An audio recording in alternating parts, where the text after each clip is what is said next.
The following segments are pre-recorded and sponsored by Longworth Productions. Keeping schools safe on Triad Today.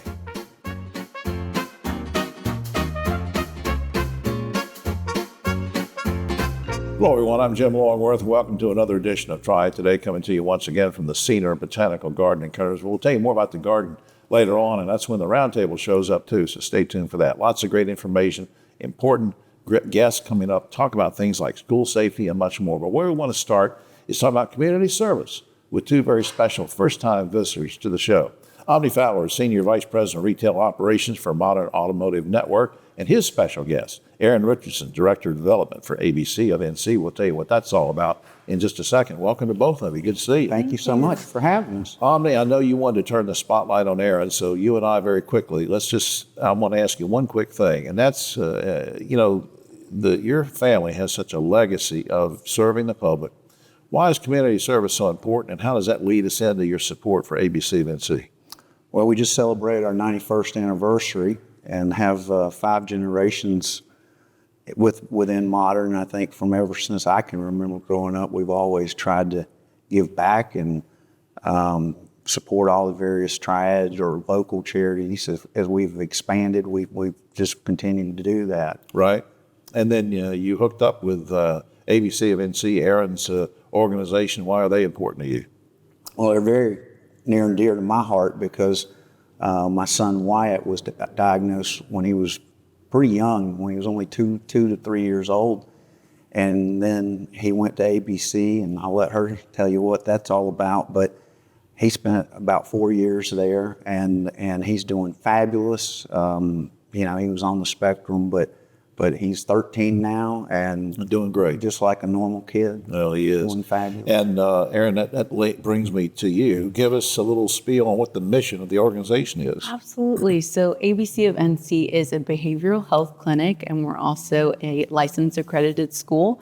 And all of our programs incorporate ABA therapy, also known as applied behavior analysis, which is the most commonly recommended and evidence-based treatment for people with autism. How important is the sort of support that you get from folks like Modern in sustaining your mission? Oh my goodness. I mean, the support that we get from places like Modern, specifically Modern and Omni, it means so much to us. We've been the beneficiary for the Modern Toyota Golf Classic for 10 years now, and they have helped us raise almost $500,000, wow, which is an amazing accomplishment. And all of that funding goes towards supporting our services. That's an annual golf tournament, right? That's an annual golf tournament. When does that usually happen? It's typically in the spring. In the spring? Yes. So we'll have to remember to get you back to promote it for the next one. Absolutely. Would love to do it. Yeah, how can the community and everybody sort of support and get involved in what you're doing? There's so many ways. The first thing that comes to mind is social media. So following us on Instagram and Facebook at ABC of NC. That's a really great way to know when our golf tournament is coming up. We also have a fall fundraiser coming up. It's our Gourmet Lunchbox Lunch, also an annual fundraiser that helps raise crucial funds to support our services. What message would you want to share with our viewers, the public in general, because this show also streams after it airs, that kind of thing, people looking on the internet. What message do you want to share with them about what you're able to do and helping with kids and awareness for autism and everything? What do you want to tell us? I would want people to know that ABC of NC is incredibly special because we offer many of our services on campus. So that means that families don't have to drive their children to different spaces. They can get speech therapy, occupational therapy, ABA therapy, mental health counseling, all in one place. The things that we're doing on our campus are truly life-changing for the people that we serve. Where are you physically located? I forgot to ask you. We're at Breedburg Church Road, actually really close to Modern Toyota. We're right around the corner. All right. Well, then, all right, that's great to know. And I just appreciate all you're doing for folks there at the school. And up on screen, before I forget, let's put up there, ABC of NC, where you can learn all sorts of things about the organization and the great stuff they're doing.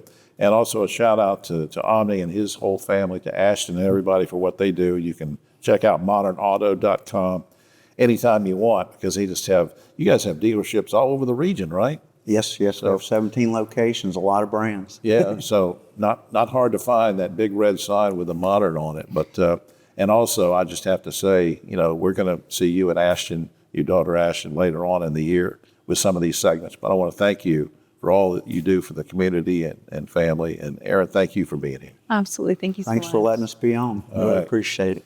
We'll be right back after this.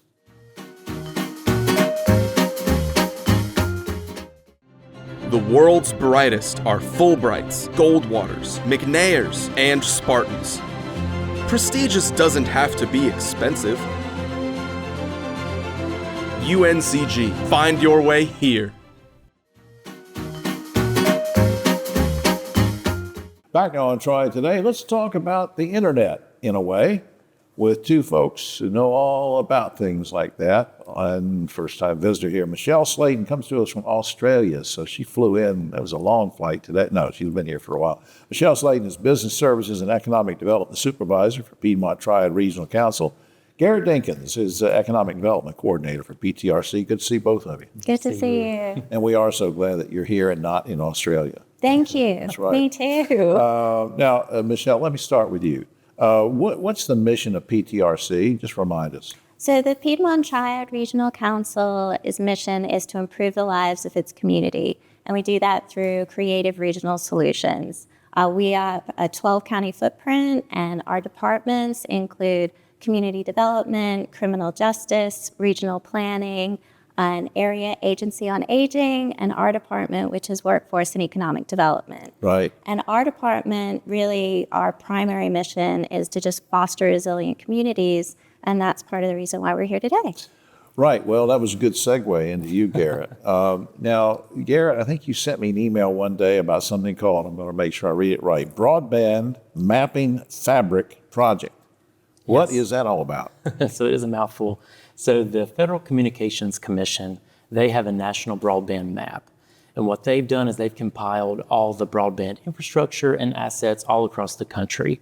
So what we're doing for our project objective is we're comparing those numbers and everything they have listed to what it looks like in the region. So when we're out with local communities and everyone that we serve, how do we stack up with what they're listing as far as internet speeds here and that quality? Well, that makes sense because then that way you're sort of being able to compare. But how about things like digital equity? How does your mission sort of work with that and achieve that? Absolutely. So the Federal Communications Commission, the good thing is they want feedback about this map.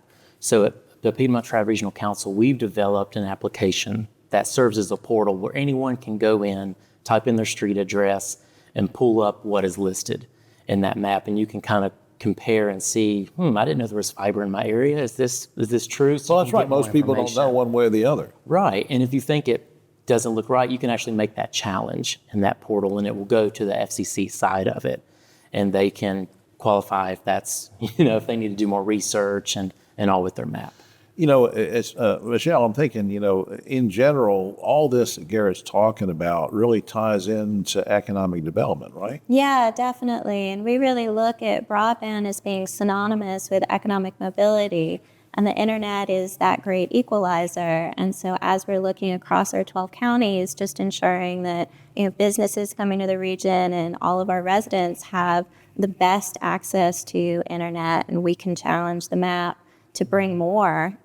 Yeah, absolutely. New industries that are thinking about coming here, you're right. They're looking at education levels, and they're looking at workforce development, and they're looking at things like this. So everything you guys cover at PTRC falls into that. Garrett, before we lose time here, how can folks get involved in this mapping project or support it or learn from it? What's your advice on that? Yeah, and again, we want our region to be represented the best that we can. And the way that I would recommend viewers get started is to go to our website, so ptrc.org/broadband. That'll take you right to where this project is housed. And we have a lot of resources built out around how to make these challenges. A few months back, we hosted a public webinar. So again, there's a lot of information to explore there. Oh, we'll put this up on screen now since Garrett mentioned it. Let me make sure we get it up here, full screen here, www.ptrc.org/broadband. We have a few quick seconds left. We didn't rehearse this, but I'll ask each of you, what gratification do you get from working on things like this quickly? I love working and doing our we do regional innovative solutions all day, and doing this project is really just another example of, the great work that we do. What do you get from it? Right. And as Michelle mentioned earlier, we have a 12 county footprint. So they're all so unique. So it's great just to work with every county's different and different representations there. So I love just trying to build that regional brand. Yeah, you come to work every day, and it's not a cookie cutter solution. No. Thanks, is it? Really. I want to thank both of you for what you're doing. Will you come back sometime? Yes, Of course. Thank you. It was good to see you. Because I can't go over to Australia and do the show. We have to do it from here. All right, we'll be right back after this. Hi, I'm Jim Longworth, reminding you that Triad Today is now streaming on WFMY Plus, available free on Roku and Amazon Fire TV.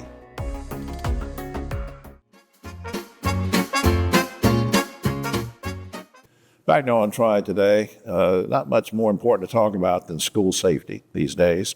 So we brought in an expert to talk about that and cover some different topics. Our good friend, the first-time visitor to the show, Lieutenant Justin Burcham. He's with the School Resource Officer Division of Forsyth County Sheriff's Office. Welcome to the show. Thank you. In general, tell us some ways that SROs, school resource officers, work to keep our schools safe every day, in general. The first thing we try to do is build relationships with the students, staff, even parents in some instances. That way we get the information, firsthand. We also try to mentor the kids. Because you want them to be able to come to you if there's a problem, Yes, right? yes. In many instances, that's our best way of gathering information. Also, other than that, traditional law enforcement methods, patrolling the campus every day, Sure. through the classrooms. Some of those things are traditional things you've always done, but I'm thinking about something you emailed me one day, and that's looking back over, say, 10 or 15 years. There have been some things that have changed, I guess, in terms of technology or equipment or strategies or anything you can think of. What might be different? So there's several different things. What we do sometimes is the school system's implemented a random metal detection, where we don't do the same school every day. We skip around to the different schools. That has deterred some weapons. We have located some over the course of the school year. Also last year we did that. One tool that we have is it's called a person-born canine. And what that is, he is trained to detect gunshot residue, gunpowder solvents, and gunpowder. Wow. We use him daily.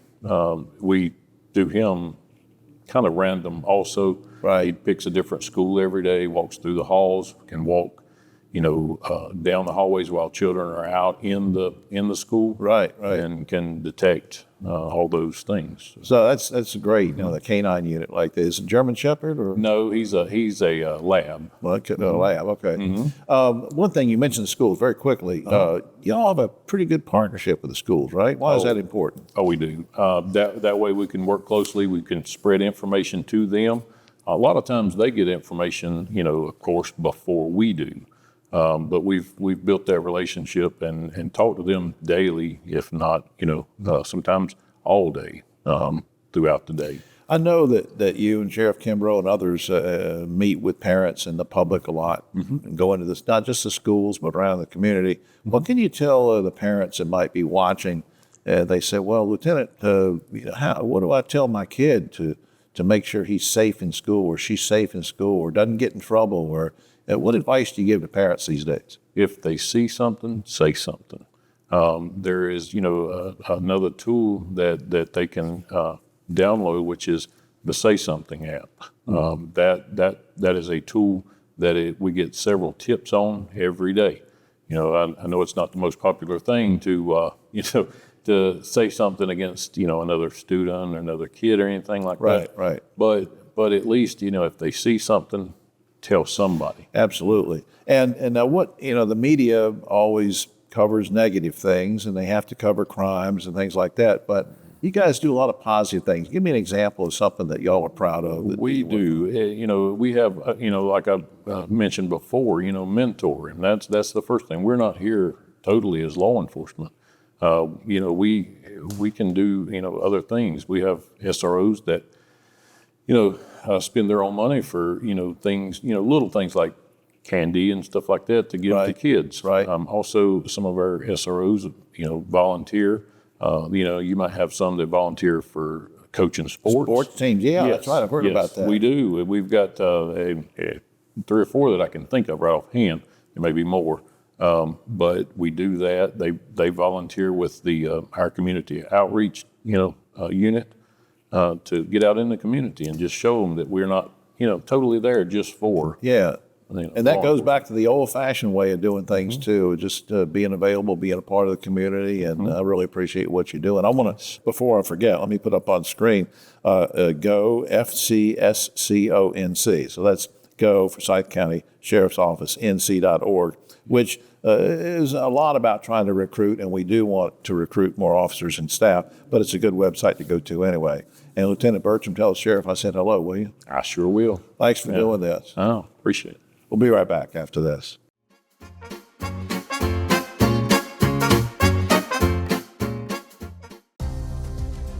North Carolina's economy is growing, bringing new businesses and opportunities. The need for electricity is growing too. At Duke Energy, we're meeting the challenge, providing even more electricity that's cleaner, reliable, and that stays affordable. We're getting out of coal and reinvesting in our communities with a diverse, balanced mix of energy sources and making targeted upgrades to the grid so that North Carolina can thrive in a smarter energy future.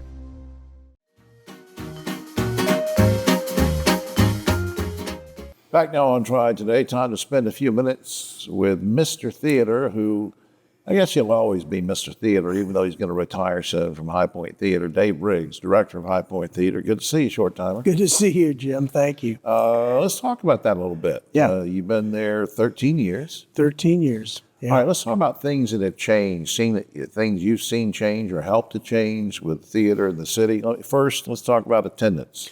Well, attendance has grown drastically over the last 13 years.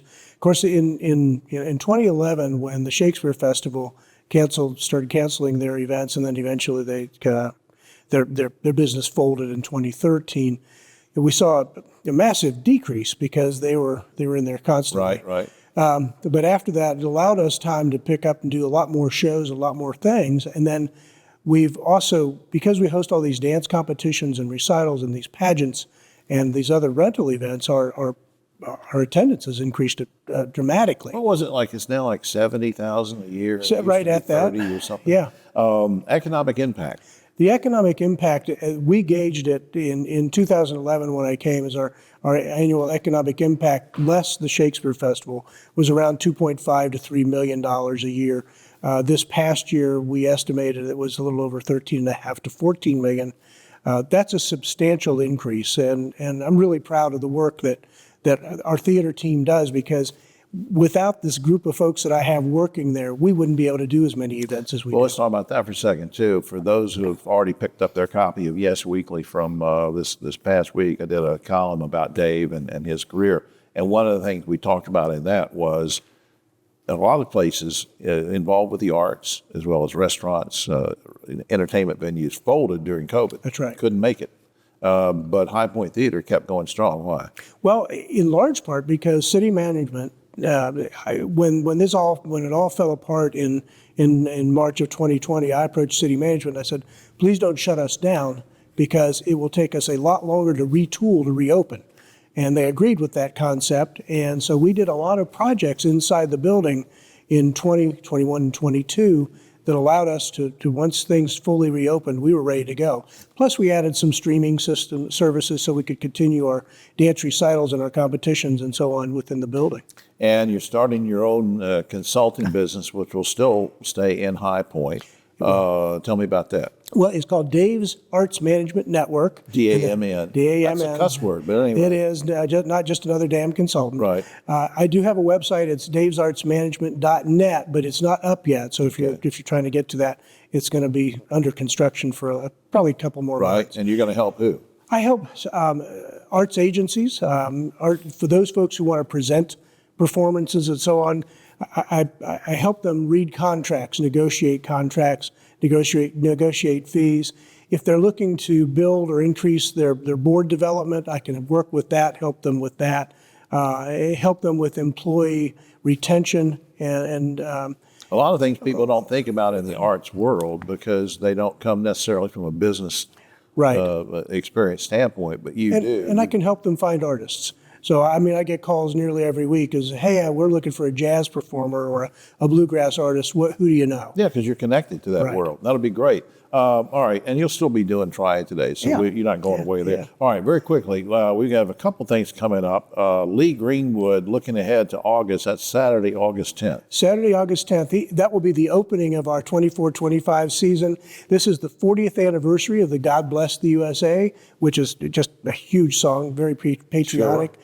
And Lee's such a nice guy, and we're really looking forward to having him with us. And don't you have like a Miss North Carolina pageant coming up or We something? do. What's that about? At the end of June, I think it's the 27th, 28th, 29th, the Miss North Carolina Scholarship Pageant and the junior pageant So that that's goes this along June. with that. We were looking That's ahead to this the June. next Yeah, this season, but actually in coming up in 24. June, okay. And we actually stole this pageant from Raleigh a few years ago. I'm very proud of that. Yeah. And because it brings a lot of people to our community, and it's a great pageant. That's great. All right, up on screen, highpointtheater.com is the website where you can learn just about anything and everything about what's going on with these acts and performances, and it's a great website.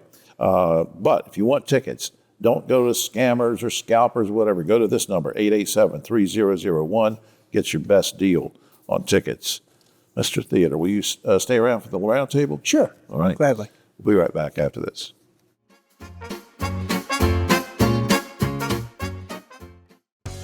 Hi, I'm Jim Longworth, reminding you to catch my column Longworth at Large and Yes Weekly every week. It's available throughout the Triad, or you can go online, yesweekly.com.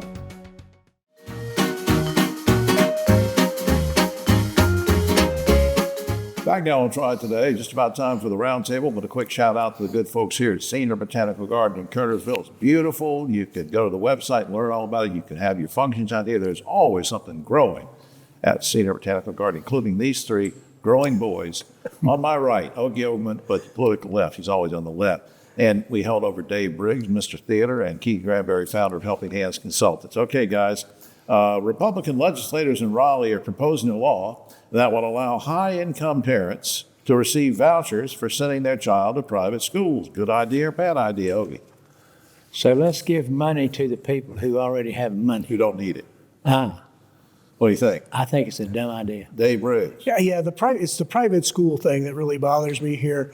Private schools are private, and now if they want to apply for FAFSA, much like a college student does, and then the money get dispersed according to what your income is, I think that might be closer to being fair. Keith, family has a lot of money, but they want to get vouchers. So we're going to give more money to the private schools who have the best of everything and keep the poor schools poor. What are we giving to the poor school? Why don't we give vouchers to the young poor students so that they can have the best education at their schools? They can get them, but the thing is, that's the argument. If the poor students are going to be able to get them, the rich students aren't going to be able to get them. That doesn't even make sense to me. All right. Meanwhile, another bill under consideration would make some charter school employees eligible for the state health plan that we pay for, the same plan that covers public school teachers.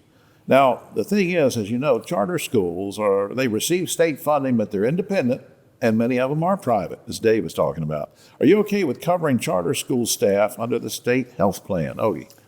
Well, I mean, in a way, it's punishing the teachers who teach at charter schools. But on the other hand, why don't the people who own the schools pay for their health insurance, like a private enterprise? Like a private enterprise. Sure. Dave? Yeah, and that's actually a really good point there, Ogie, because they are not entirely funded by the state and local government. But if they want to participate in that process, then those charter schools are going to have to also donate a portion of what they pay into the retirement system. Just run it like a business. Yep. Keith. It's a separate business. Keep it that way and put this money into the public schools in these poor neighborhoods. All right. Last week, North Carolina House Speaker Tim Moore proposed a bill called the Shalom Act, which would legally define anti-Semitism, that's admirable to do that. But since hate speech is already a crime, guys, do we need a new law that defines hating Jews? Ogie. You know, on the surface, I would say, yeah, that's not a bad idea, but I haven't read it, Jim. And Tim Moore, if he proposed it, I'm skeptical You are right off the bat. suspicious. You're you know. suspicious. Dave, Yeah. what do you think? Yeah, I think this is ridiculous. There are already plenty of laws on the books that cover hate speech. All right. Keith. I think this is a ploy for him to get some of those funds from some Jewish organizations. So I didn't think about that. That's what I think. I think that's exactly what it is. All right. It's already anti-Semitic laws. Am I correct? Yeah, that's true. All right. Now, Rachel Hunt, daughter of former Governor Jim Hunt, is the Democratic nominee for lieutenant governor, but Republicans are holding a runoff this week, May 14th, to determine their nominee. Forsyth County District Attorney Jim O'Neill is pitted against Al Weatherman, who is the founder of an election integrity organization. Who wins the primary? Would it be O'Neill or Weatherman? And can either one beat Hunt in the fall, Ogie? Well, that's about the lesser two evils between those two guys. I suspect O'Neill, who has the money and most of the backing, You think he'll win? will beat this. Can he beat Hunt then? I don't know. No, absolutely Dave, not. primary. I think O'Neill might make a good attorney general, but I think Weatherman is going to win this. I think he's going to ride in on the coattails of Mark Lieutenant, Brown. this is Lieutenant Governor. Lieutenant Governor. Yeah, yeah. What do you think? I think Weatherman wins, but I think Hunt. I don't think either one can beat Hunt. So you think Hunt will be Yes. the legacy will continue there? Speaking of elections, North Carolina's population has increased significantly over the past few years. That's why we got an extra congressman this time, with many people coming here from Democrat-run states like California and New York. Now, given this new data, guys, do you think the influx of liberal residents could give Biden a win in our state? Ogie. Well, that's a good idea. I like that idea. Yeah, I think let's go with that. Let's go with that then. A lot of liberals coming in. You think it'll make a difference? A lot of those people left those liberal states because they didn't want to live in liberal states. That's a good point. And I So think we don't really know. I think Trump will win this if he's. What do you think Trump will win North Carolina? Keith. I don't agree with Dave. They left that state so they could come to this state because it's less expensive and it's still liberal. And because you're here. Exactly. All right. So I do think that Biden can win. Absolutely. All right, finally, Norwegian Cruise Line has just announced an all-nude cruise to sail from Miami to Caribbean in 2025. Guys, would you book passage on a nude cruise? Ogie. Well, a friend of mine is working a nude cruise right now. It's actually clothing optional. It's called the Bliss Cruise. And You she's always on it. have friends She's or on something. it You know, right I always now. have naked He friends. always knows somebody that. All his friends just Oh be my naked God. for no reason. Dave, would you book passage on a I go on a cruise to look at the beautiful scenery, not the things I can't unsee. Keith, would you book a cruise on a nude cruise? Would you go on it? I'm just too much for that. You're saying the women on the cruise couldn't stand They it? couldn't stand it. All right. Well, anyway, that's all the time we have. Oh, except for this, famous singer Carly Simon recently revealed the name of her lover, who she referred to in the song "You're So Vain." Now, I don't want to say the name of the conceited lover, but his initials are Ogie Overman. For all of us here at Triad Today, I'm Jim Longworth, and see you next week.